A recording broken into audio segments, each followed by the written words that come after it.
Welcome to mid day debate. నేను శాలిని. విజయవాడ భవానీపురం జోర్జినగర్లో ఇల్లు కోల్పోయిన బాధిత కుటుంబాలను వైసీపీ అధినేత మాజీ ముఖ్యమంత్రి వైఎస్ జగన్మోహన్ రెడ్డి ఇవాళ పరామర్శించారు. ఈ సందర్భంగా బాధితులు తమ గోడును ఆయనతో చెప్పుకున్నారు. తమకు జరిగిన అన్యాయాన్ని వివరించడంతో పాటు కూల్చివేతలకు సంబంధించిన ఫోటోలను ఆయనకు చూపించారు. కూల్చివేతలకు బాధ్యులు ఎవరు, దీన్ని జగన్ రాజకీయంగా వాడుకుంటున్నారా, ఇలాంటి అంశాలపై ఇవాల్టి మిడ్ డే డిబేట్లో చర్చిద్దాం. ఇక ఇవాల్టి మిడ్ డే డిబేట్లో పాల్గొంటున్నారు అనలిస్టులు బండారు రామ్మోహన్ రావు గారు, అలాగే నేతి మహేష్ రావు గారు, అలాగే కృష్ణాంజనేయులు గారు. మరి వారితో మాట్లాడి తెలుసుకుందాం. అందరికీ నమస్తే అండి. నమస్కారం. మరి రామ్మోహన్ రావు గారు చెప్పండి, మనం చూస్తూ ఉన్నాము ఇవాళ మరి భవానీపురంలో కొంతమంది బాధితులు ఇవాళ వారిని మాజీ ముఖ్యమంత్రి జగన్మోహన్ రెడ్డి అయితే పరామర్శించడం జరిగింది. అసలు ఈ ఇల్లు కూల్చడానికి గల కారణాలు ఏంటి? శాలిని గారు, మీకు మహేశ్వరరావు గారికి, అట్లా కృష్ణాంజలి గారికి, మన స్వాతంత్ర టీవీ ప్రేక్షకుల నమస్కారం. ఎప్పుడు కూడా నిర్మాణం కష్టం, విధ్వంసం ఈజీ. ఏదైనా సరే క్రమం కట్టడాలు కానీ మామూలుగా నిర్మాణం, ఇల్లు కట్టి చూడు పెళ్లి చేసి చూడు అన్నారు కదా. అందుకని ఇల్లు కట్టడం కష్టం. అక్రమంగా కట్టారా సక్రమంగా కట్టారా మొత్తం మీద కొంత ధనం వ్యయం అవుతుంది, దాంతో పాటు శ్రమ ఉంటుంది. ఈ రెండు ఉంటాయి.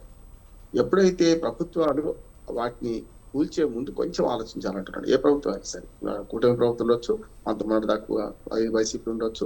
ఇవాళ మనకు తెలంగాణలో కూడా చూస్తే హైడ్రా చేస్తున్న పనులు కూడా చూస్తున్నాం మనం. అది పూర్తిగా పర్యావరణానికి భంగమై పూర్తిగా ఏదైనా నాలాకో లేకుంటే చెరువుకో అడ్డంగా ఉండి ఇట్లా చేసినప్పుడు మాత్రమే కూల్చివేయాలంటున్నాడు. కూల్చివేసే ముందు ఈ పూర్వాపరాలు పరిశీలిస్తే భవానీపురం మీద ప్రభుత్వ స్థలాన్ని ఆక్రమించుకొని కట్టారు అనుకోవచ్చు. అవును, కట్టారు. దాన్ని ఏం చేయాలి మరి? రెగ్యులేట్ చేయాలి. గతంలో ఉమ్మడి ఆంధ్రప్రదేశ్లో కూడా మనం చూసాం కదా, చాలాసార్లు బీఆర్ఎస్ అని మొదలు పెట్టారు. అంటే బిల్డింగ్ రెగ్యులేషన్ మన స్కీమ్ అని చెప్పి. ఇప్పుడు బీఆర్ఎస్ పార్టీగా పెడితే ఏమన్నారు, హైకోర్టు ఏమన్నది, ఇట్లా అక్రమ కట్టడాలను మీరు సక్రమం చేసుకుంటూ పోతే ఎట్లా, రేపు పొద్దున పర్యావరణానికి లేకుంటే ప్రభుత్వ ఆస్తులకు విఘాతం కలుగుతుంది కదా అని చెప్పి. అంటే అప్పుడు ప్రభుత్వం ఏమన్నదంటే, ఈ ఒక్కసారి మేము రెగ్యులర్ చేస్తాం, మళ్ళీ చేయమని అని ఏం చేశారు, చిన్న అక్షరం మార్చి బీపీఎస్ అని పెట్టారు, బిల్డింగ్ ప్లీనలైజేషన్ స్కీమ్ అని. అంటే ఇప్పుడు 100 దరిద్రాలకు 100 రూపాయలు ఉంటాయట. అప్పుడు కూడా కోర్టు ఏమన్నది, అరే మీరు ఒక అక్షరం మార్చి మొత్తం అంతా అదే పని చేస్తున్నారు కదా, ఏం తేడా అంటే, మీరు అన్నది కదా అది వద్దన్నారు కదా, ఇది వద్దనలేదు కదా, ఈ పని చేస్తామన్నారు. ఇప్పుడు ఏమంటారు అంటే, ఇవాళ హైడ్రా కూల్చివేతలను కానీ, ఇక్కడ భవానీపురంలో జోర్జినగర్లో కూల్చివేతలు కానీ, నేను ఒకవేళ నిబంధనలు అతిక్రమించి ప్రభుత్వ స్థలాన్ని ఆక్రమించుకొని కట్టింది అనుకోండి, అది నేరమే, కాదట్లేదు. అప్పుడు ఏం చేయాలి, పీనలైజ్ చేయాలి. దాన్ని ఏం చేయాలంటే శిక్షలు చేయాలి.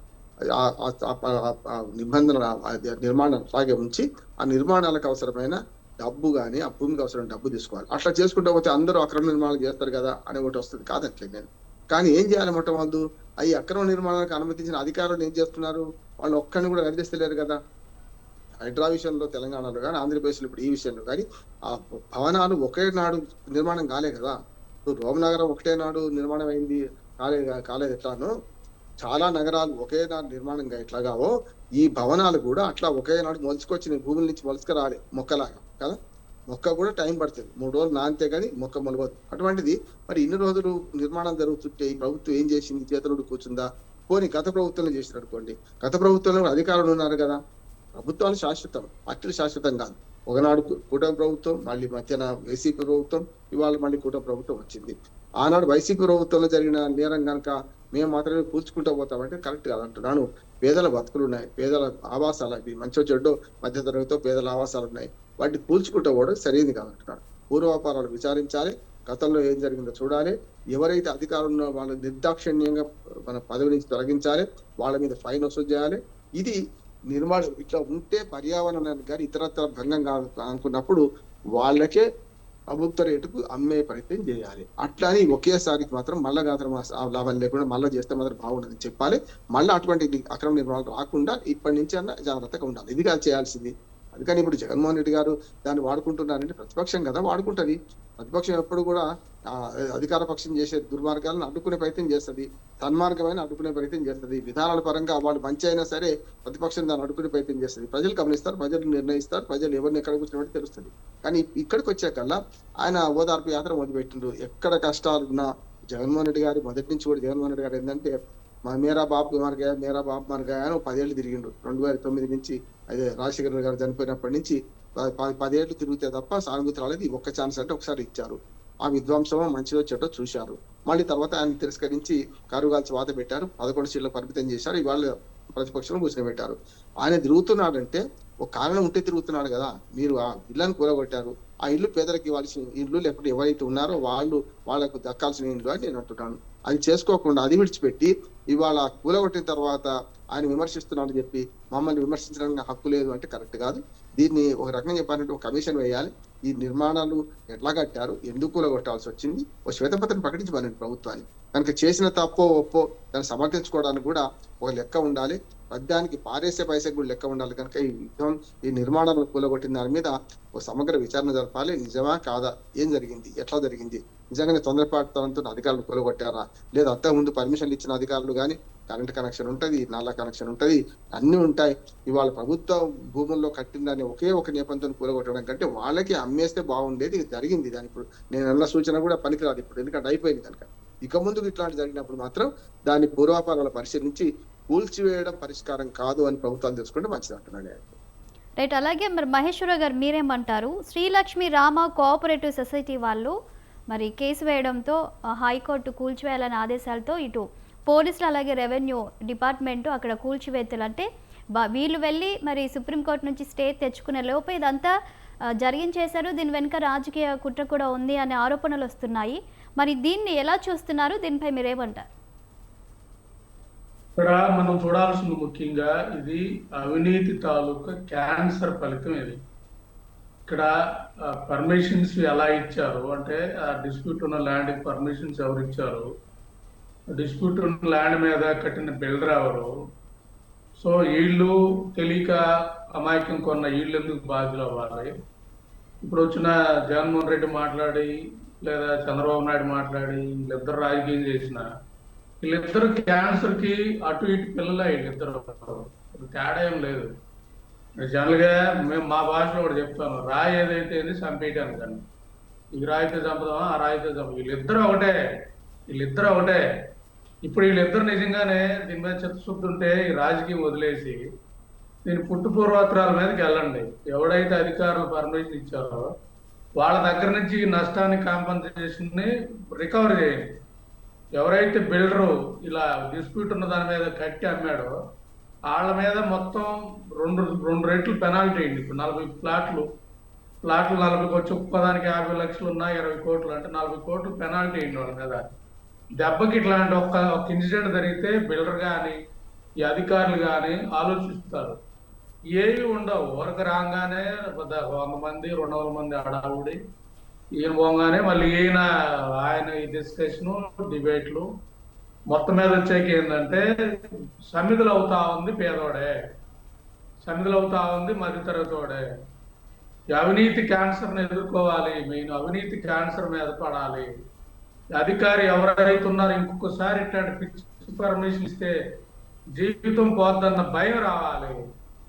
అది వచ్చిన రోజే దీనికి మార్పు వస్తుంది. కానీ నేను వాళ్ళ రూలింగ్ లో ఉన్నారు, నేను అపోజిషన్ లో ఉన్నాను కాబట్టి నేను మరి ఇదే జగన్మోహన్ రెడ్డి ఆ రోజు ప్రభుత్వ ధనాన్ని ప్రభుత్వ ఆస్తి అది జనరల్ గా ఆడ చంద్రబాబు నాయుడు గారు కట్టిన ప్రజావేదికని కూల్చాడు. ఒక ప్రజావేదికని కూల్చే కాదు, ఇంకా ఉన్నాయి ఏంటంటే కరకట్ట లోపల ఇల్లు కట్టుకొని అక్కడ చంద్రబాబు నాయుడు గారు కానీ అందరు కానీ ఆ వాటర్ లో డ్రైనేజ్ కూడా రివర్ లో వదిలేస్తున్న పరిస్థితి. ఆ డ్రైనేజ్ విజయవాడ వాటర్కి వచ్చే పరిస్థితి ఉన్నప్పుడు అక్కడ మళ్ళీ వాళ్ళ జోలికి వెళ్ళరు. అంటే బలవంతుడు జోలికి వెళ్తానికి దమ్ము లేదు ఎవరు కూడా, బలహీనుడు జోలికి వెళ్తానికే ఉంటది ఏదైనా. ఆ రోజు ప్రజావేదికని రాజకీయం చేయడానికి చేసిన విధానే ఈ రోజు చేసింది. ఆ రోజు ఏదైతే విధ్వంసం చేసావో ఈ రోజు కూడా అది. ఎందుకంటే ఇవన్నీ కూడా షోలు, ఎందుకంటే ఓడిపోయాం మళ్ళీ మనం గెలవాలి, ఎలా గెలవాలి ఇది కాదు. ఓకే మీరు వస్తే ఏం చేస్తారు, వీళ్ళందరి దగ్గర రికవర్ చేసి వీళ్ళకి ఇస్తారా? మేమైతే అదే చెప్తున్నాం.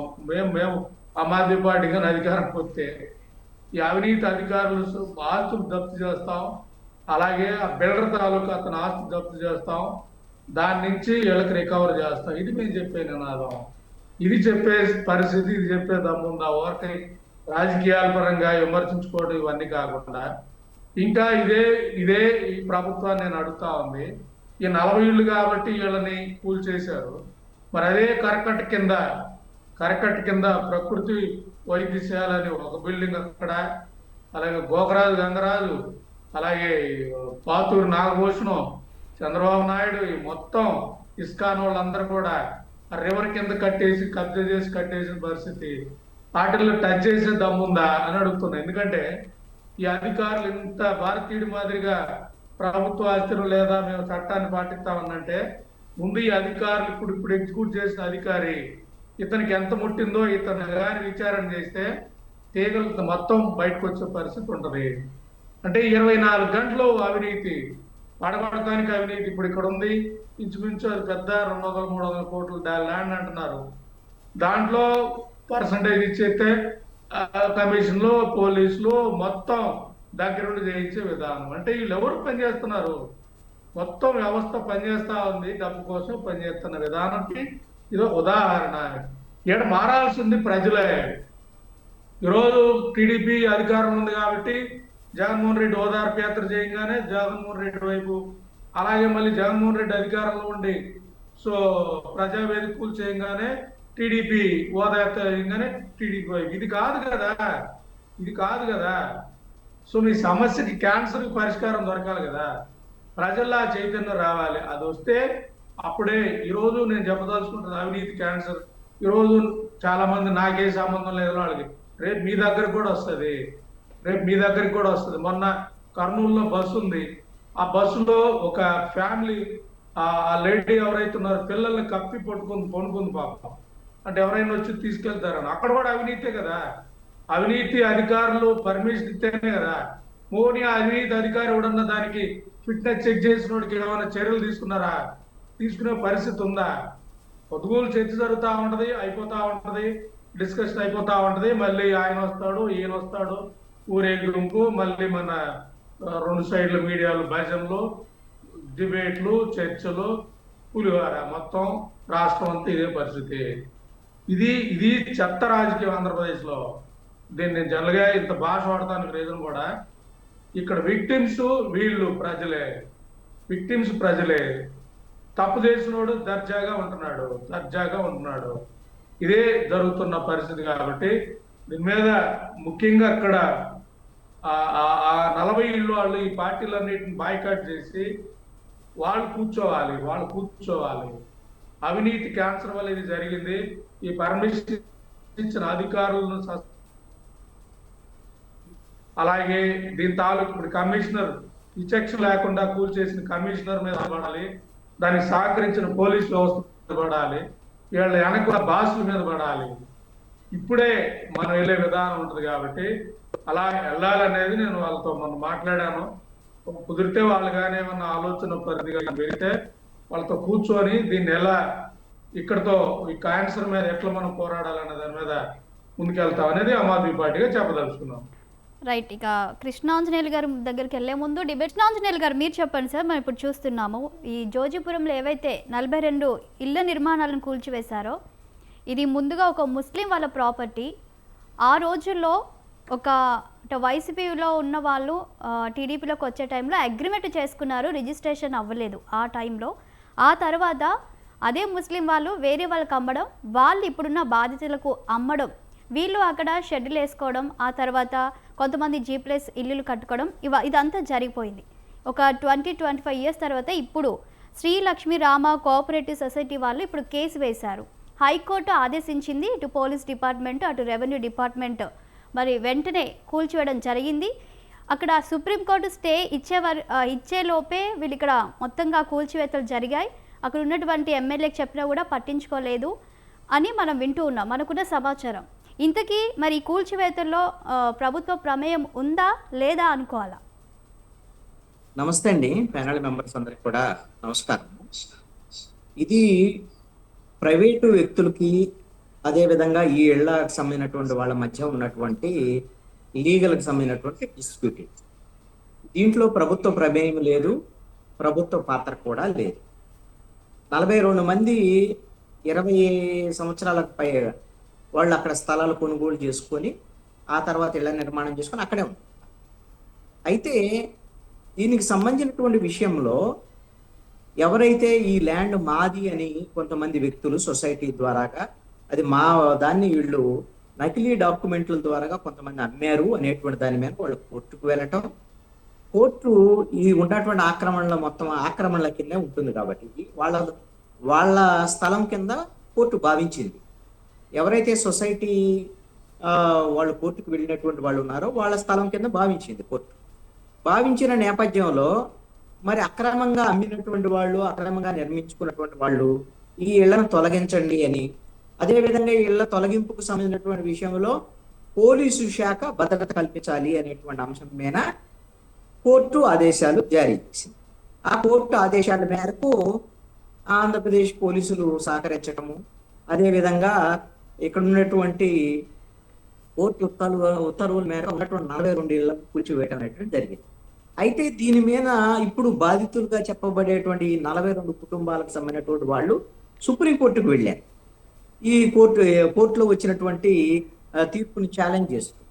అయితే ఆ తీర్పు రావటంలో జాప్యం జరిగింది. అప్పటికే ఈ ఇళ్ల నిర్మాణానికి సంబంధించినటువంటి ఈ కూల్చివేతల ప్రక్రియ పూర్తయిన తర్వాత ఆ రోజు సాయంత్రము ఈ ఇళ్లను కూల్చేయద్దు, తాత్కాలికంగా స్టే ఇవ్వండి అనేటువంటి విధంగా సుప్రీంకోర్టు నుంచి ఆదేశాలు వచ్చాయి. ఒకవేళ ఉదయమే సుప్రీంకోర్టు నుంచి ఆదేశాలు గిన వచ్చి ఉంటే పోలీసులు గిన ఈ విధమైనటువంటి ఈ ఇళ్ల నిర్మాణాన్ని కూల్చివేసేటువంటి విషయంలో ప్రభుత్వం కానీ పోలీసులు కానీ సహకరించి ఉంటే ఇది ఖచ్చితంగా చట్ట వ్యతిరేకమైనటువంటి చర్యగా చూడాల్సి ఉంటుంది. వాళ్ళకి బాధితులకి న్యాయం జరిగేటువంటి విషయంలో కొంత జాప్యం జరిగింది. సుప్రీంకోర్టు నుంచి ఆలస్యం కావడంతో తీర్పు అనేటువంటి అంశమైన కూల్చివేతలు జరిగింది. మనం ఇక్కడ ఒక అంశాన్ని గమనించండి. ఇది కోర్టు తీర్పు కాబట్టి, ఇది ప్రైవేటు వ్యక్తుల మధ్య ఇద్దరి మధ్య డిస్ప్యూట్ కాబట్టి ఏదో జరిగిపోయింది, ఇది ప్రభుత్వ ప్రమేయం లేదు అని చెప్పలేం. ఎందుకు ఈ మాట అంటున్నానంటే, ఇది ప్రైవేటు వ్యక్తుల మధ్య ఇదైనప్పుడు ఒక 200 మంది పోలీసుల్ని పెట్టేసి మొత్తం ఎక్కడైతే ఈ 42 కుటుంబాలకు సంబంధించినటువంటి వాళ్ళు ఇళ్లలో ఉన్నారో వాళ్ళందరినీ బయటకు లాగేసి మొత్తం నిర్దాక్షిణ్యంగా ఇల్లు కూల్చేశారు. అంటే ఒక ప్రైవేటు వ్యక్తులకు సంబంధించినటువంటి ప్రాపర్టీకి సంబంధించినటువంటి డిస్ప్యూట్ అయినప్పటికీ కోర్టు ఆదేశిస్తే ఎంత చొరవ తీసుకొని పోలీసులు 200 మంది పోలీసులను పెట్టి అక్కడ ఆ ప్రాంతంలో ఉన్న అంత భయకంపితులను చేసి మరి ఎందుకు చేశారు అంటే దీని వెనక ఆ ప్రైవేటు వ్యక్తులకు సంబంధించినటువంటి వాళ్ళ రాజకీయ ప్రమేయము, అదేవిధంగా ప్రభుత్వంలో ఉండేటువంటి వాళ్ళ సహకారం ఏదో ఉండి ఉండొచ్చు అనేటువంటిది స్పష్టంగా అర్థమవుతున్నటువంటి అంశం. సపోజు ఎవరన్నా పెద్దలకు సంబంధించినటువంటి ఆక్రమణల విషయంలో ఇలాగనే పోలీసులు వ్యవహరిస్తారా? ఇలాగనే ప్రభుత్వాలు వ్యవహరిస్తాయా? వ్యవహరించవు కదా. అందుకని ఇందాక నేతి మహేశ్వరరావు గారు ఒక ప్రస్తావన చేశారు. ఇప్పుడు జగన్మోహన్ రెడ్డి ఆ రోజున ప్రజావేదిక కూల్చివేసిన తర్వాత ప్రజావేదిక పక్కనే ఉన్నటువంటి మొత్తము అనేక మందికి సంబంధించినటువంటి ఆక్రమణలు ఉన్నాయి. ఏది? నదీ పరివాహక ప్రాంతం.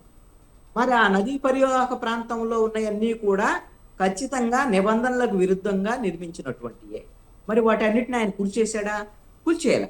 ఎందుకయ్యా అంటే ఆ రోజున బీజేపీకి సంబంధించినటువంటి వాళ్ళు ఉన్నారు, తెలుగుదేశానికి సంబంధించినటువంటి వాళ్ళు, వైసీపీకి సంబంధించిన పెద్దలు, వైసీపీతో సంబంధాలు కలిగిన వాళ్ళు, వీళ్ళందరూ ఉన్నారు కాబట్టి వాటిని మాత్రం కూల్చేయాలి. 9 కోట్ల రూపాయల విలువతో ప్రభుత్వ ధనంతో కట్టినటువంటి ప్రజావేదికను కూల్చేశారు. అది అలుసు అనమాట.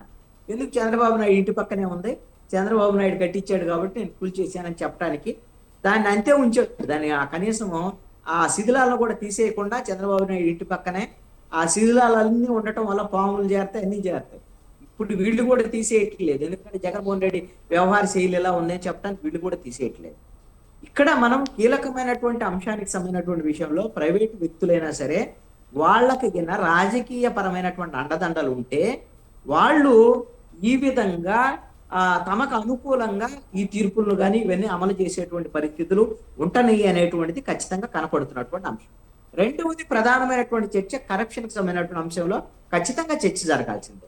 ఇప్పుడు రామ్మోహన్ రావు గారు ప్రస్తావన చేశారు హైడ్రాకి సంబంధించినటువంటి ప్రస్తావన. ఇప్పుడు హైడ్రా సంబంధించినటువంటి హైదరాబాద్ లో చర్చ ఇదే కదా. ఇప్పుడు అక్కడ చెరువులు, కుంటలు అవన్నీ ఆక్రమణ చేసిన తర్వాత వాటిని వెంచర్లు వేసేసి అద్భుతమైనటువంటి వెంచర్లుగా మార్చి దాంట్లో విల్లాలు అవి ఇవి కట్టి బాజాప్తుగా పెద్ద ప్రచారం చేసుకొని వ్యాపారాలు చేస్తుంటే మరి వాళ్ళకి పర్మిషన్ ఇచ్చినటువంటి జిహెచ్ఎంసీ కానీ అక్కడికి సంబంధించినటువంటి అధికారులు కానివ్వండి, వీళ్ళకి సంబంధించినటువంటి వాళ్ళ మీద చర్యలు లేవు, ఎవ్వరి మీద చర్యలు లేవు. అక్కడ ఉండేటువంటి ఇళ్లలో ఉండేటువంటి వాళ్ళ పాపమో వాళ్ళు జీవితాంతం కష్టపడితే తప్ప ఒక ఇల్లు రాదు. ఇప్పుడు ఇక్కడ కూడా విజయవాడలో జరిగినటువంటి ఇళ్ల కూల్చివేతకు సంబంధించినటువంటి దాంట్లో ఒక్కొక్కళ్ళు ఒక్కొక్క ఇంటికి ఆ స్థలంతో కలిపితే ₹1,00,00,000 వరకు ఖర్చు చేసి 2 ఎకరాల 15 సెంట్లకు సంబంధించి ₹150 కోట్ల విలువ చేసేటువంటి అంశం. వాళ్ళు జీవితాంతం కష్టాలు, వాళ్ళు ఉద్యోగులు లేకపోతే చిన్న చిన్న వ్యాపారాలు చేసుకునేటువంటి వాళ్ళు, ఎగువ మధ్యతరగతికి సంబంధించినటువంటి వాళ్ళు, ఎవరో ఒకళ్ళు ఇప్పుడు అన్ని లింక్ డాక్యుమెంట్లు చూసుకొని వాళ్ళు కొనుక్కున్నారుగా. ఆ రోజున విజయవాడ మున్సిపల్ కార్పొరేషన్ వాళ్ళకి పర్మిషన్ ఇచ్చిందిగా. మరి ఆ రోజున మున్సిపల్ కార్పొరేషన్ ఎలా పర్మిషన్ ఇస్తుంది? అదేవిధంగా ఈ రోజున జగన్మోహన్ రెడ్డి అక్కడికి వెళ్ళినటువంటి సందర్భంలో కొన్ని కీలకమైనటువంటి అంశాల ప్రస్తావన కూడా చేశారు. ఖచ్చితంగా ఇది చర్చించాల్సినటువంటి అంశమే. అక్కడ వీళ్ళు ఎప్పుడైతే ఈ కొనుక్కొని ఇల్లు నిర్మించుకునేటువంటి క్రమంలో అప్పుడు లీగల్ గా బహిరంగమైనటువంటి ప్రకటనలు కూడా చేశారు. ఎవరికైనా అభ్యంతరాలు ఉన్నాయా ఈ భూములకు సంబంధించినటువంటి విషయంలో, మేము కొనుక్కున్నాము, దీన్ని రిజిస్ట్రేషన్ చేసుకుంటున్నాం అని ఆ లీగల్ గా ప్రకటన ఇచ్చినప్పుడు ఎవరు స్పందించలేదు అనేటువంటి దాని మరి సొసైటీ వాళ్ళు మాది అనుకుంటే ఆ రోజు రావాలి కదా. సరే, దీంట్లో ఏం జరుగుతాయి అని అంటే ఇది చాలా టెక్నికల్ గా ఇలాంటివన్నీ కూడా ఈ విధంగా ఆక్రమణ చేసి దొంగ ఈ విధమైనటువంటి పట్టాలతోనో లేదా మిగతాటితో అమ్ముకునేటువంటి వాళ్ళు ఏం చేస్తారు అని అంటే ఈ విధమైనటువంటి బహిరంగ ప్రకటనలు కూడా ఎవరికి కనిపించకుండా కొన్ని పత్రికల్లో వేసినట్టుగా చూపించేసి దాన్ని అక్కడ రిజిస్ట్రేషన్ ఆఫీసులో చూపించేసి దాన్ని రిజిస్ట్రేషన్ చేసుకునేటువంటి ప్రక్రియ కొనసాగుతుంది. ఖచ్చితంగా ఎవరైతే అమ్మారో వాళ్ళ మీద కఠినమైన చర్యలు ఉండాలి. అదేవిధంగా ఎవరైతే వీళ్ళు ఇల్లు నిర్మించుకోవడానికి పర్మిషన్ ఇచ్చారో విజయవాడ మున్సిపల్ కార్పొరేషన్ అధికారులు వాళ్ళని బాధ్యులు చేయాలి, వాళ్ళ మీద చర్యలు తీసుకోవాలి, వాళ్ళ మీద కేసులు కూడా పెట్టాలి. ఇవి లేకుండా కేవలం కొనుక్కున్నటువంటి బాధితుల్నే ఈ రోజున వాళ్ళు మాత్రమే టార్గెట్ అయ్యేటువంటి పరిస్థితి. అయితే ఈ కేసు విషయంలో లీగల్ గా ఒక ముఖ్యమైనటువంటి అంశాన్ని నేను ప్రస్తావన చేయదలుచుకున్నాను. అదేంటి అని అంటే సుప్రీంకోర్టు ఇటీవల చాలా ఇంపార్టెంట్ జడ్జిమెంట్ ఒకటి ఇచ్చింది. ఆ జడ్జిమెంట్ ఏంటి అంటే మీరు ఎవరి దగ్గర నుంచైనా భూమి కానీ స్థలం కానీ కొనుగోలు చేసుకున్నారు అని అంటే, మీకు రిజిస్ట్రేషన్ అయింది అని అంటే దాన్ని సేల్ డీడ్గా మాత్రమే చూడటం జరుగుతుంది. మీరు ఇచ్చినటువంటి డబ్బులకి అవతల వ్యక్తి దగ్గర నుంచి ఆన్ పేపరు మీరు ఆ విధమైన స్థలమో పొలమో ఆస్తో మీకు బదలాయింపు జరిగింది అనేటువంటిది పేపర్ మీద సేల్ డీడ్ గా మాత్రమే ఉంటుంది.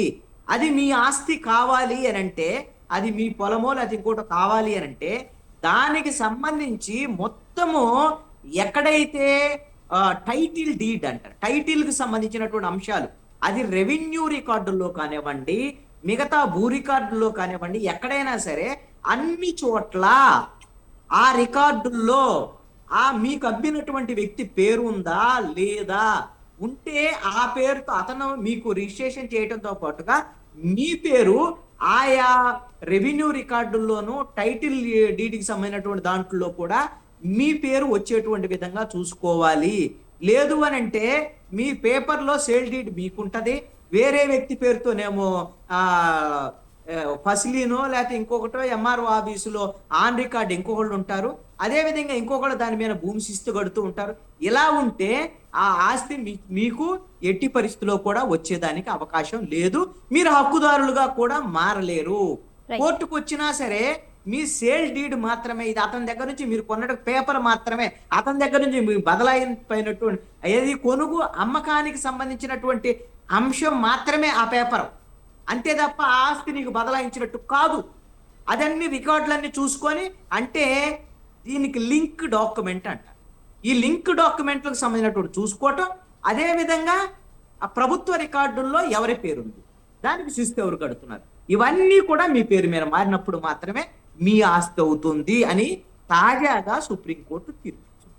అందుకని ఇప్పుడు వీళ్ళు కొనుగోలు చేశాం, మేమేముంది ఆ రోజున రిజిస్టర్ చేశాడు అని అంటే ఎవరో తప్పుడు డాక్యుమెంట్లు సృష్టించేసి మీకు అమ్మేసాడు.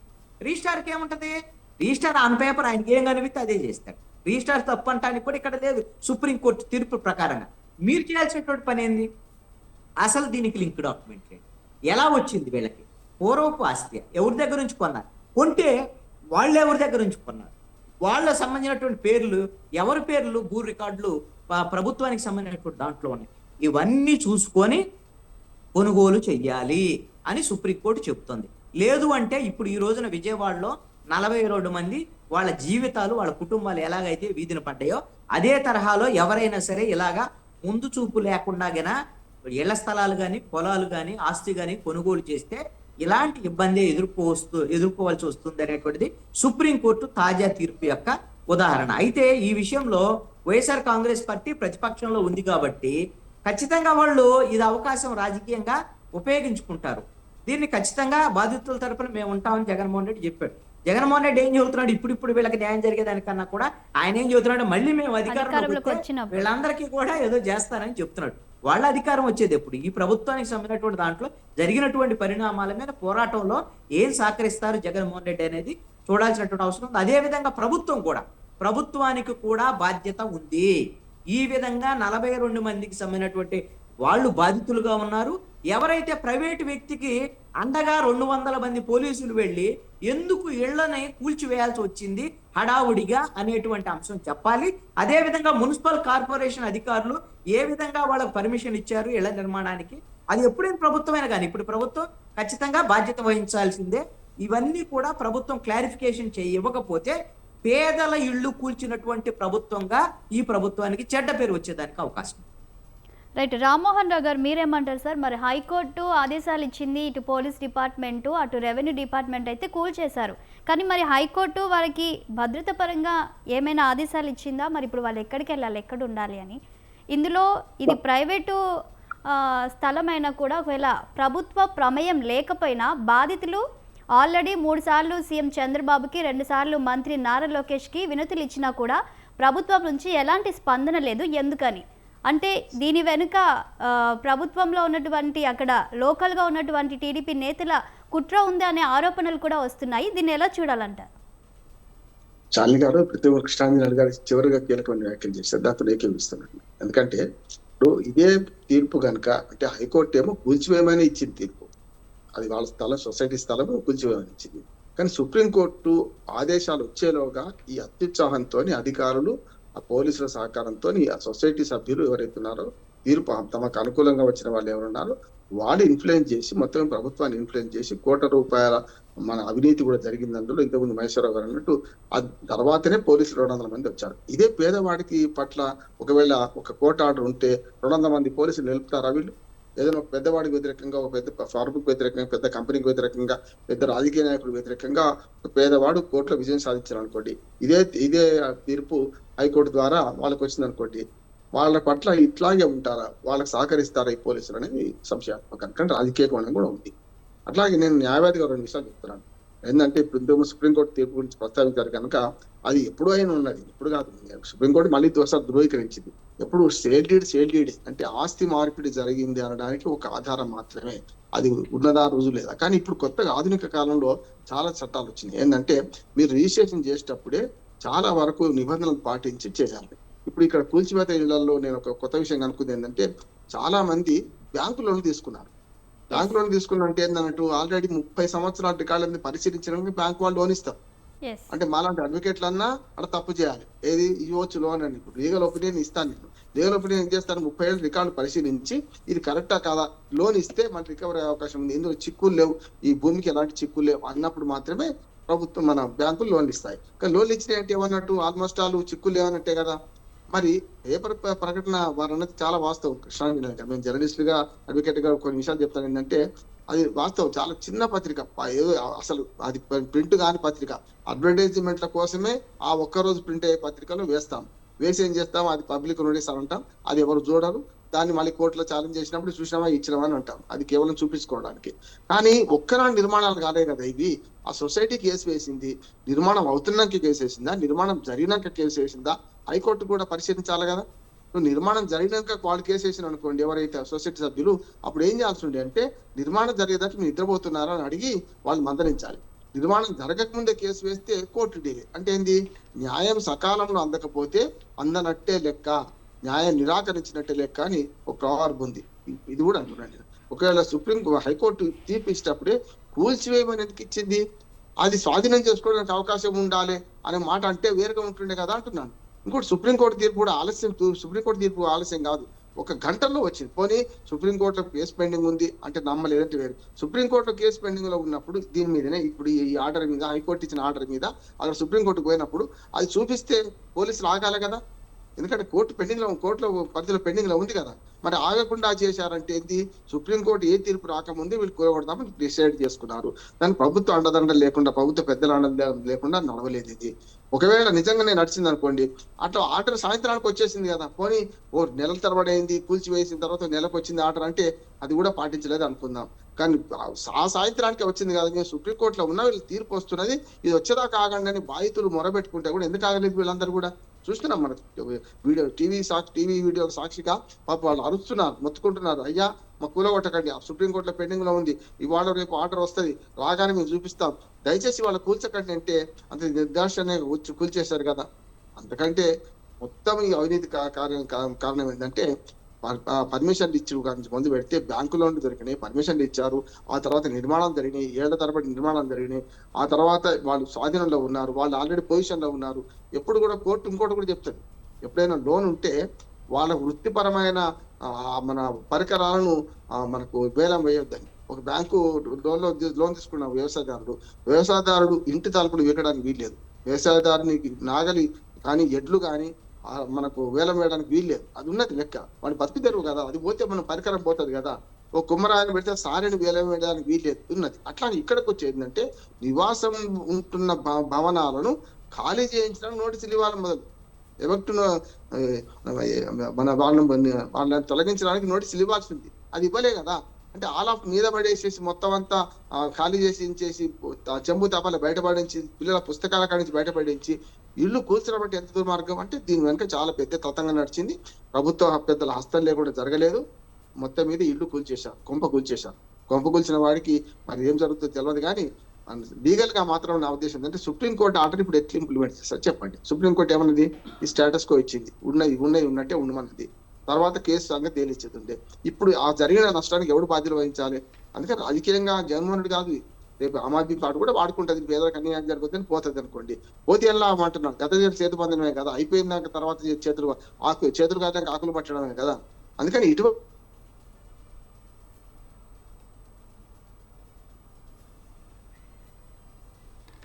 రైట్ మహేశ్వరరావు గారు, మహేశ్వరరావు గారు మీరు చెప్పండి. మనం చూస్తూ ఉన్నాము, ఏ పార్టీ అయినా సరే తెలుగు రాష్ట్రాల్లో ఒక డబుల్ బెడ్రూమ్ కానివ్వండి. కరెంట్ పోయిందమ్మా శాలిని గారు, ఒకటే నిమిషం. చెప్పండి. అంటే ఇటువంటి విషయాల్లో కోర్టులు కూడా కూల్చివేయమని మన ఇటువంటి దుర్మార్గమైన ఆర్డర్లు ఇవ్వద్దు అంటున్నాం.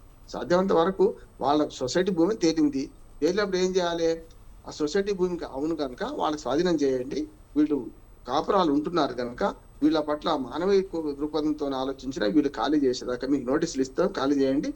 హైకోర్టు తీర్పు ఇచ్చిందంటే ఒక్కరోజు ఆగితే ఈ సమస్య ఉండకపోయేది కదా, కూల్చివేత జరగకపోయేది కదా. కనుక పోలీసులు కూడా అత్యుత్సాహం చూపించారు. పోలీసులను పంపిన ఏ ప్రభుత్వ పెద్దనో వాళ్ళు అత్యుత్సాహం చూపించారు. వాళ్ళు జగన్మోహన్ రెడ్డి గారు కూడా ఆయన అయ్య వచ్చేదాకా అమావాస్య ఆగదు కదా.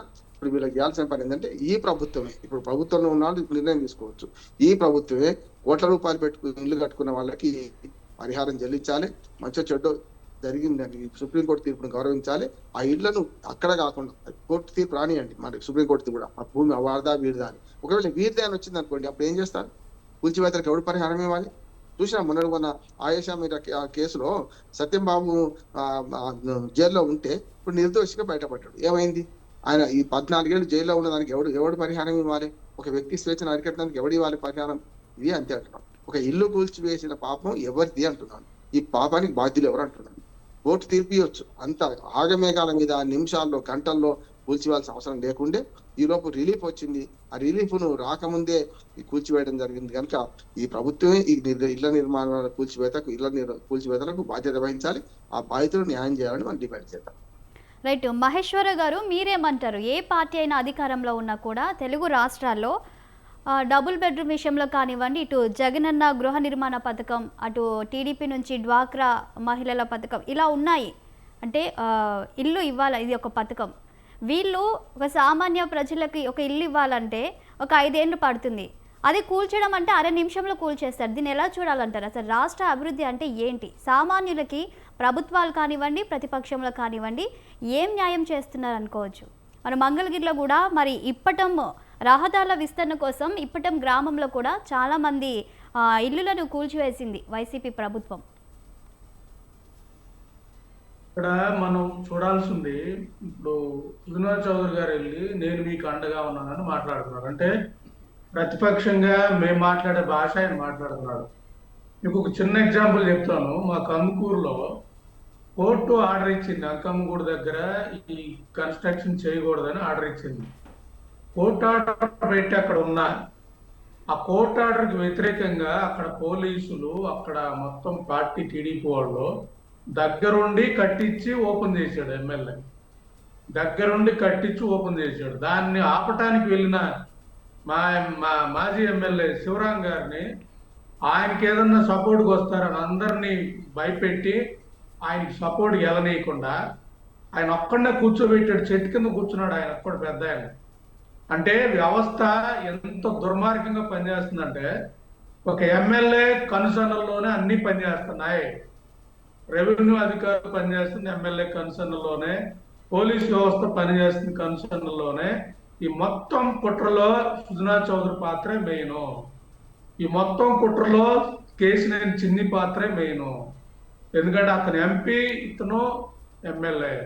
వీళ్ళకి తెలియకుండా చేమ కూడా బయటకు కదలదు. ఎందుకంటే పోలీస్ వ్యవస్థ గురించి బాగా స్టడీ చేసిన వ్యక్తిగా ఓన్లీ రాజకీయ పలుకుబడి, రాజకీయ హస్తం ఉంటే తప్ప పనిచేయని వీళ్ళు 200 మంది పోలీసులను పెట్టి వెళ్ళే విధానం అంటే, రెవెన్యూ అధికారులు, పోలీసులు, మొత్తం ఈ రాజకీయ పార్టీ వీళ్ళిద్దరు అండే నేను అంటా. ఎందుకంటే ఒక ఎమ్మెల్యే, ఒక ఎంపీ వీళ్ళిద్దరు అండతో సో యథేచ్ఛగా చేసి మళ్ళీ వెళ్ళి అక్కడికి వెళ్ళి నేను మీకు అండగా ఉంటానంటే, ఇదే చెప్పేది నేను. రాష్ట్రంలో వీళ్ళ తెలివితేటలు, వీళ్ళ పెర్ఫార్మెన్స్ ముందు మలాంటి వాళ్ళని నిలబడలేకపోతున్నాం అనేది మాకు బాధ అనిపిస్తుంది. కానీ బట్ ప్రజలు కూడా పాప అమాయకులు. సుజనా చౌదరి గారు వెళ్ళి మొత్తం నేను లాకి మీకు సపోర్ట్ చేస్తాననగానే అమాయకులు లాకి సపోర్ట్ చేస్తానన్నాడంట, లేదా మాకు కోర్టు కేసులు మనీ ఇస్తారనగానే సుజనా చౌదరి గారి దీనికి చెప్పాలి, నాకు దీంట్లో సంబంధం లేదు, బట్ దీంట్లో కేసినేని చిన్ని ఉన్నాడని చెప్పాలి. కేసినేని చిన్ని కూడా చెప్పాలి నాకు దీంట్లో సంబంధం లేదు, దీంట్లో మా లోకేష్ బాబు సంబంధం లేదా చంద్రబాబు నాయుడు సంబంధం అని చెప్పాలి. మీరు చెప్పట్లేదంటే మీ సంబంధమే మీదే ఉందని మేము మాట్లాడతాం, మీ ఇద్దరిదే ఉందని మేము మాట్లాడతాం. మీ ఇద్దరు ప్రమేయం లేకుండా జరగదని మాట్లాడతాం. ఎందుకంటే రాష్ట్రంలో ఒక నియోజకవర్గ ఎమ్మెల్యే అంటే ప్రజాప్రతినిధి సేవకుడు అన్న భావం కన్నా కూడా ఒక నయారాజు, ఇంకా చెప్పాలంటే ఒక సామంతరాజు. ఆ సామంతరాజు పనిచేసే సైనాపతులు కానీ పోలీస్ వ్యవస్థ, ఆ సామంతరాజు పనిచేసే మంత్రులు కానీ ఈ రెవెన్యూ అధికారులు, ఆ సామంతరాజు కోసం పనిచేసే వ్యవస్థ రాష్ట్రంలో నడుస్తా ఉంది. నేను కందుకూరులో చూస్తా ఉన్న రాజకీయాల్లో ఇవన్నీ కూడా చెప్పడానికి బాగానే ఉంటాయి. కానీ ఇక్కడ ముఖ్యంగా ఈ మొత్తం కుట్రలో కీ పాత్ర వచ్చేకి ప్రస్తుత ప్రభుత్వమే. ప్రస్తుత ప్రభుత్వంతో పాటు అలాగే అధికారులు వీళ్ళందరూ కూడా ఇన్వాల్వ్ అయిన పరిస్థితి ఉంది. కాబట్టి దీని మీద ఎంక్వైరీ చేయాలి. ఇంకోటి, సుప్రీంకోర్టులో ఇవాళ డెసిషన్ వస్తా ఉంటే ఈ రోజు మార్నింగ్ కూర్చేశారంటే జ్యుడిషియల్ వ్యవస్థ కూడా మనకు నమ్మకం కలిగే పరిస్థితి క్రియేట్ చేయకపోతున్నారు. అంటే ఏం డెసిషన్ వస్తుందో ముందే మనకి లీక్ ఇచ్చిన పరిస్థితి కనపడింది. కాబట్టి ఇమీడియట్ గా ఈ అధికారులు వీళ్ళందరూ పురమాయించి ఆర్డర్ వచ్చే లోపల వేసిన పరిస్థితి. అంటే ఎంతటి వేలో ఎంతటి లాబింగ్ జరిగిందో. ఇక్కడ ఈ కూల్చిన వ్యక్తి సామాన్య వ్యక్తులు కాదు, సెంటర్ లో పలుకుబడి ఉన్నారు. అలాంటి గొప్ప పలుకుబడి ఉన్న ఏకైక వ్యక్తి ఎవరన్నా ఆ నియోజకవర్గంలో బడా వ్యక్తి ఎవరన్నా సుజనా చౌదరి గారే. ఇక్కడ ప్రజలు కూడా అర్థం చేసుకోవాల్సింది, అలాంటి సుజనా చౌదరి గారికి 80,000 ఓట్ల మెజార్టీ తెయించారు. ఎందుకంటే డబ్బు ఇస్తే ఓటు, డబ్బు ఇస్తే ఓటు అనే విధానం. కాబట్టి ఇవన్నీ చర్చ జరగాలి, వీటి మీదే చర్చ జరగాలి. సో ఇది జరిగితేనే మనకు అర్థమవుతుంది చట్టం సామాన్యుడికి ఒకేలా పనిచేయాలి. అదే ఆమ్ ఆద్మీ పార్టీ చెప్పదలుచుకుంది. ఒకవేళ సామాన్యుడు కోర్టుకు వెళ్ళిస్తే ఈ 200 మంది పోలీసులు వస్తారా? నేను అడుగుతా ఉంది, 200 మంది పోలీసులు వస్తారా? రారు కదా. సామాన్యుడికి నిజంగానే కోర్టు ప్రకారం వెకేట్ చేయించాలంటే పోలీస్ స్టేషన్ లో కనీసం పరిశీలించే పరిస్థితి ఉంటుందా? ఇది వెళ్ళే విధానం ఉండాలంటే సామాన్యుడు ఒకలా, ఉన్నోళ్ళు ఒకలా. మళ్ళీ ఇదే జగన్మోహన్ రెడ్డి వచ్చి మాట్లాడే విధానం ఆ రోజు ఏదైతే ఉందో దాని మీద పడ్డాడు. మళ్ళీ చంద్రబాబు నాయుడు జోలికి వెళ్తానికి లేదు, గోకరాజు గంగరాజు జోలికి వెళ్తానికి లేదు. వీళ్ళిద్దరూ ఒకటే, రెండు పార్టీలు ఒకటే. ఉన్నోళ్ళకి పనిచేసే పార్టీలు, డబ్బు ఉన్నోళ్ళకి పనిచేసే పార్టీలు, అవినీతి కరప్టెడ్ పార్టీలు ఇవన్నీ కూడా. ఈ సమస్య నుంచి బయటపడాలి ప్రజలంటే ఆమ్ ఆద్మీ పార్టీ లాంటి మా పార్టీ ఉండాలి. నేనే ఆ నియోజకవర్గ కోఆర్డినేటర్ని, విజయవాడ వెస్ట్ ఇన్ఛార్జ్, నేను కందుకూరుతో పాటు విజయవాడ వెస్ట్ ఇన్ఛార్జ్నే. కాబట్టి ఈ చైతన్యం అక్కడ ప్రజల్లో తీసుకొస్తాను. ఈ ఒక్క అంశమే తీసుకుంటా అజెండాగా గల్లీ గల్లీ తిరుగుతానమ్మా. మీరు అవినీతికి 2000, 3000 ఓటైతే మీ ఇల్లులు ఎప్పుడు కూల్చేస్తారో తెలియదు, మీ బతుకులు ఎప్పుడు పోతాయో తెలియదు. ఈ రెండు పార్టీలు కలిసి పనిచేసే విధానం ఉంటుంది. కాబట్టి మీరు ఆలోచించండి అనేది ఒక చైతన్యం తీసుకొచ్చి ఇది ఒక ఎగ్జాంపుల్ ట్రిగర్ పాయింట్ గా విజయవాడలో మలచడానికి ప్రయత్నిస్తానని చెప్పదలుచుకుంటున్నా. ఇప్పటికైనా కమిషనర్ ఎవరైతే దీనికి పాల్పడిన కమిషనర్, దీనికి సహకరించిన పోలీస్ అధికారులు గుర్తుపెట్టుకోండి. మళ్ళీ చెప్తున్నా, గుర్తుపెట్టుకోండి. చట్టంలో మీరు పనిచేయాల్సింది ప్రజల కోసం. మీరు ప్రజల సేవకులు. రాజకీయ పార్టీలు వేసే బొనికలో 4 కోసం మీరు పనిచేసే విధానం అంటే మీరు వెళ్తున్న విధానం రాంగ్ విధానం. ప్రజల పక్షాన ఉండాలి, ప్రజలకి అండగా ఉండాల్సింది మీరు 200 మంది పోలీసులు తీసుకెళ్లి ఆ కుటుంబాలను వెకేట్ చేయించిన పరిస్థితి అంటే సిగ్గుమాలిన చర్య, సిగ్గుమాలిన చర్య. అవినీతి సొమ్ముతో బలిసి కొట్టుకుంటున్నారని చెప్పదలుచుకుంటున్నా. ఇంత పెద్ద ఓటు ఓడటానికి కూడా కారణం ఈ అధికారులు. ఈ రోజు కోర్టు డెసిషన్ వస్తుంది, సుప్రీంకోర్టులో పెండింగ్ ఉందన్నా కూడా క్లియర్ చేసిన విధానం అంటే మీరు వెళ్తున్న విధానం. ఇదే చెప్పదలుచుకుంటున్నా. కందుకూరులో అయినా ఇదే చెప్తున్నా, ఇక్కడైనా ఇదే చెప్తున్నా. చట్టం ముందు అందరూ ఒకటే. మీరందరూ కూడా సేవకులే. మేము కట్టిన పన్నులతో తీసుకునే సేవకులే. అది మర్చిపోవద్దనేది ప్రతి అధికారికి చెప్పదలుచుకుంటున్నా. రాజకీయ పార్టీలు వస్తుంటాయి, పోతా ఉంటాయి, బట్ మీరు పేరోల్లో ఉండాలి. మీరు ఇబ్బందులు పడకుండా ఉండాలంటే చట్టబద్ధంగా పనిచేయండి అని ప్రతి అవినీతి అధికారికి మీ పరంగా హెచ్చరిస్తున్నానని చెప్పదలుచుకున్నా. రైట్. మరి కృష్ణాంజనేయులు గారు, మీరు అన్నట్లుగానే బలహీనులు కాబట్టి పోలీసులు అవలీలగా హైకోర్టు మరి ఆదేశించడంతో కూల్చివేశారు. అదే బలవంతులనైతే మరి పోలీసులు ఇలా చేస్తారు. ఎందుకంటే రీసెంట్గా డిప్యూటీ సీఎం పవన్ కళ్యాణ్ కూడా ఏరోప్లేన్లో తిరిగి పెద్దిరెడ్డి, వైసీపీ పార్టీ నేత పెద్దిరెడ్డి అడవిలో అక్రమంగా కట్టారని కొన్ని ఆరోపణలు చేశారు. కానీ ఇప్పటి వరకు వారిపైన విచారణ చేయడం కానీ, ఆ ఇంటికి సంబంధించి చర్యలు తీసుకోవడం కానీ ఏమీ చేయలేదు. మరి దీన్ని ఎలా చూడాలంటారు? మంచి కంపారిజన్ తీసుకొచ్చారు మీరు. ఎందుకు అంటే నిజంగా ఈ ప్రభుత్వాల వైపు నుంచి అది స్థలాలైనా సరే, పొలాలైనా సరే, ఆక్రమణ జరిగితే వాటికి సంబంధించినటువంటి తొలగింపు ప్రక్రియ చేయటం అనేటువంటి ప్రభుత్వం యొక్క బాధ్యత. ఇప్పుడు మొన్న పవన్ కళ్యాణ్ స్పెషల్ ఫ్లైట్ వేసుకొని వెళ్ళి మరి వీడియోస్ తీసి ఆ వీడియోస్ గొప్పగా ఇగో ఈ విధమైనటువంటి అడవి మధ్యలో పెద్దిరెడ్డి రామచంద్రారెడ్డి భూములు ఆక్రమణ చేశాడు అని చెప్పారు. ఆయన అటవీ శాఖ మంత్రి, పంచాయతీరాజ్ శాఖ మంత్రి కూడా పవన్ కళ్యాణే. మరి ఇప్పుడు వరకు ఎందుకు ఆ భూ ఆక్రమణకు సంబంధించినటువంటి విషయంలో మరి అటవీ శాఖ అధికారుల రిపోర్ట్ తెప్పించుకొని, ఎందుకు మరి రెవెన్యూ వాళ్ళ దగ్గర నుంచి రిపోర్ట్ తెప్పించుకొని చర్యలు తీసుకోవట్లేదు? కారణం ఏంటి? ఇప్పుడు ఈ ప్రభుత్వం వచ్చి సంవత్సరం అయింది. మొన్న ఏదో పవన్ కళ్యాణ్ వెళ్ళి స్పెషల్ ఫ్లైట్ లో కనిపెట్టినటువంటి అంశం కాదు అది.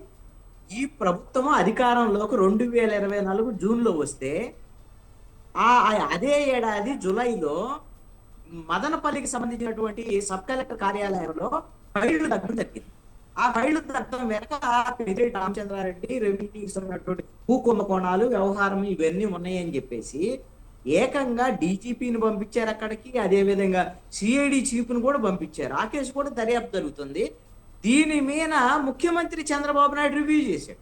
అదేవిధంగా ప్రభుత్వానికి ఒత్తాసు పట్టేటువంటి మీడియాల్లో ఆ విధమైనటువంటి మొత్తము అడవిలో ఈ ఆక్రమణ చేసి పెద్ద పెద్ద ఎస్టేట్లు కట్టాడు పెద్దిరెడ్డి రామచంద్రారెడ్డి, ఇదిగో ఈ విధంగా మొత్తం ఫెన్సింగ్ వేశాడు అని ఫోటోలు, వీడియోలతో సహా అన్ని వచ్చాయి.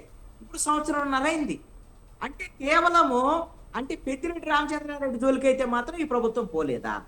ఆక్రమణలు చేసి ఉంటే మరి ఇప్పుడు ఈ 42 మంది అది ప్రభుత్వ స్థలం కాదు, ప్రభుత్వానికి సంబంధం లేదు, అది ప్రైవేటు వాళ్ళకి మధ్య గొడవలో అంత అత్యుత్సాహం ప్రదర్శించి 200 మంది పోలీసులు వచ్చేసి ఒకవైపున సుప్రీంకోర్టు నుంచి ఆ ఉత్తర్వులు వస్తాయా రావని దానికోసం కేసుకున్న నేపథ్యంలో అది వచ్చిద్దనేటువంటి దాని మీదనే వీళ్ళు కుట్రపూరితంగా మొత్తం కూల్చేసినటువంటి ప్రక్రియ చేశారు అనేటువంటిది అర్థమవుతుంది. అయితే ఇందాక మీరు ఒక ప్రశ్న వేశారు రామ్మోహన్ రావు గారికి. అయితే ఏమంటారంటే వీళ్ళకి ఏమైనా ప్రభుత్వం పరిహారం ఇస్తుందా అనేటువంటి అంశం మీద వీళ్ళు నష్టపోయారు. అయితే పరిహారం ఇవ్వడానికి అవకాశం లేదండి. ఎందుకోసమనంటే వీళ్ళు ప్రభుత్వ స్థలాల్లో ఏమైనా ఇల్లు వేసుకుంటే వాళ్ళకైనా అలాంటి ప్రభుత్వ స్థలాల్లో ఉండి ఈ ప్రభుత్వ స్థలం ఇది ఖచ్చితంగా దీన్ని ఖాళీ చేయాలి, దీన్ని ప్రభుత్వం ఇంకొక అవసరాలకు వినియోగించాలి అని భావించినప్పుడు అలాంటి వాళ్ళని అక్కడ ఇళ్ళు కానివ్వండి వాళ్ళ స్థలాలకు సంబంధించినటువంటి వ్యవహారంలో వాటిని తొలగించి వాళ్ళకు ప్రత్యామ్నాయంగా ఇళ్ల స్థలాలు ఇచ్చి ఇళ్ల నిర్మాణం చేయటం అనేటువంటిది ప్రభుత్వం యొక్క బాధ్యత. ఇప్పుడు వీళ్ళందరూ ఎవరు? నాకు తెలిసి అయితే ఒక్కొక్క ఇల్లు ₹1,00,00,000 పెట్టి కట్టుకున్నటువంటి వాళ్ళు, ఆ దిగువ మధ్య తరగతికి సంబంధించినటువంటి వాళ్ళు, మధ్య తరగతి వాళ్ళు, దిగువ మధ్య తరగతి వాళ్ళు. వీళ్ళు పేదలు కూడా అయ్యి ఉండరు బహుశా. నాకు తెలిసి వైట్ రేషన్ కార్డ్స్ ఉంటాయో లేవో తెలియదు. అలాంటి వాళ్ళకి వాళ్ళు సొంత ఇళ్లకు సంబంధించి ఇంకొక ప్రైవేటు వ్యక్తితో ఘర్షణ ఉన్న నేపథ్యంలో కోర్టు ఆదేశాల మేర, ఇందాక రామ్మోహన్ గారు ప్రస్తావన చేశారు, ఇక్కడ కోర్టు అయితే మరి ఆదేశాలు ఇచ్చిందిగా, హైకోర్టు ఆదేశాలు ఇస్తేనే కదా కూలగొట్టింది. హైకోర్టు ఏంది తన ముందున్నటువంటి ఆ ఆధారాలను చూసి ఆ ఆధారాల ప్రకారంగా అది సొసైటీకి సంబంధించినటువంటి భూమిగా నిర్ధారించింది. ఆ భూమిలో ఉన్నటువంటి వాళ్ళందరూ ఆక్రమణదారులే, అందుకని కోర్టు ఇచ్చింది. ఈ కోర్టు ఎందుకు ఇలా తీర్పు ఇచ్చింది అనేటువంటి విషయం ఏమి సుప్రీంకోర్టు ఏం చేయలేదు. ఏ కోర్టు ఉండేటువంటి అధికారాలు ఆ కోర్టుకు ఉంటాయి. సుప్రీంకోర్టు ఈ యథాతథ స్థితి ఉంచమని చెప్పింది, అప్పటికే కూల్చేశారు. కూల్చేసిన దానికి ఎవరు బాధ్యులు అని అంటే మాకు హైకోర్టు ఆర్డర్ ఉంది, కూల్చేసామని వాళ్ళు చెప్తారు. అంతే తప్ప దీంట్లో టెక్నికల్గా తప్పు చేసినటువంటి విధంగా ఈ రోజున దోషులుగా పోలీసులు కానీ వీళ్ళుగా నిలబడేదానికి అవకాశం లేదు. కానీ ప్రభుత్వంలో పెద్దలు, ప్రభుత్వంలో ఉండేటువంటి వాళ్ళ సహకారం లేకుండా 200 మంది పోలీసులను పెట్టి ఒక్కరోజు గంటల వ్యవధిలో 42 ఇళ్ళు కూల్చివేత అనేటువంటి ప్రక్రియ కొనసాగించారు అని అంటే దీని వెనక అధికార దుర్వినియోగం ఉంది అనేటువంటిది ఖచ్చితంగా ఈ విషయం ప్రజల్లోకి వెళ్ళేదానికి అవకాశం ఉంటుంది. ఇది ప్రభుత్వంలో ఉండేటువంటి పెద్దల వైపు నుంచి. ఎందుకంటే విజయవాడలో జరిగింది, ఇదే రాష్ట్రంలో శ్రీకాకుళంలోని చిత్తూరులోనే జరిగింది అనుకోండి, పెద్ద ప్రభావం, అంత పెద్ద ప్రభావం రాష్ట్రం మీద ఉండకపోవచ్చు. విజయవాడ అంటే ఒక రకంగా రాజధాని.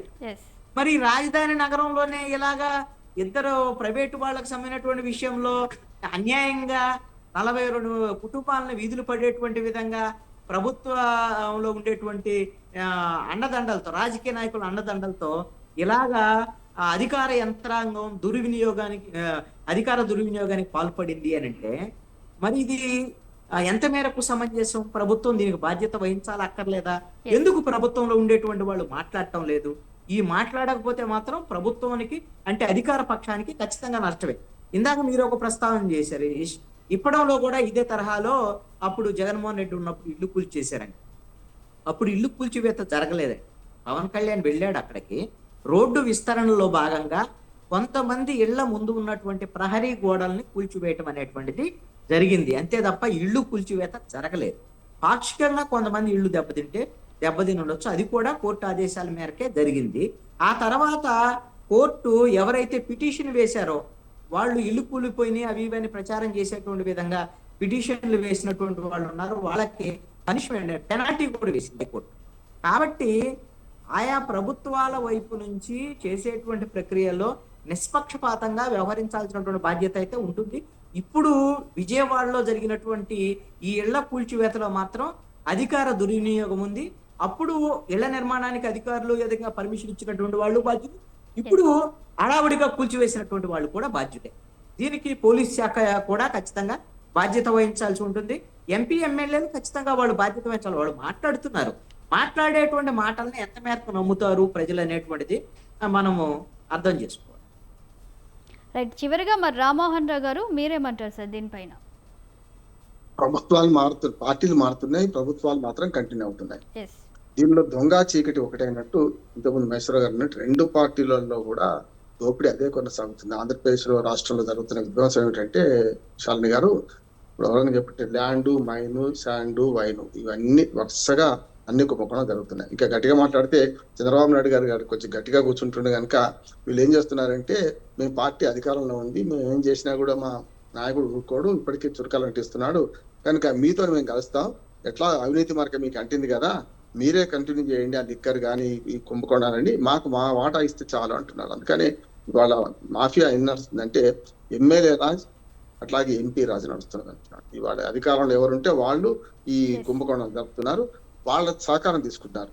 అంటే ఇప్పటిదాకా ప్రతిపక్షంలో, అప్పుడు అధికార పక్షంలో ఉండి ఏవైతే అన్యాయం చేశారో, ఏవైతే కుంభకోణాలు చేస్తున్నారో తామరాకు మీద మట్టి అంటకుండా, నీటి ఒట్టంటకుండా చేసే ప్రయత్నం చేస్తున్నారు. ఇప్పుడు ఆ అవినీతిని కొనసాగిస్తూ వీళ్ళ వాటా వీళ్ళు పంచుకుంటున్నారు. లిక్కర్ లో కానీ, ల్యాండ్ లో కానీ, మైన్ లో కానీ, వైన్ లో కానీ. చూడండి, అది వాస్తవం జరుగుతుంది. అది దీన్ని ఒక రకంగా చెప్పండి, అధికార పక్షాలు ప్రతిపక్షాలు రెండు దొంగ చీకటి ఒకటైనప్పుడు ప్రజలు కూడా తిరగబడాల్సిన అవసరం ఉంది. ప్రజలు ఈ మొత్తం ఈ కుంభకోణాలు రెండు పార్టీలు అప్పుడో ఇప్పుడు చేసిన దాన్ని బయటపెట్టాల్సిన అవసరం ఉన్నది అంటున్నాను నేను.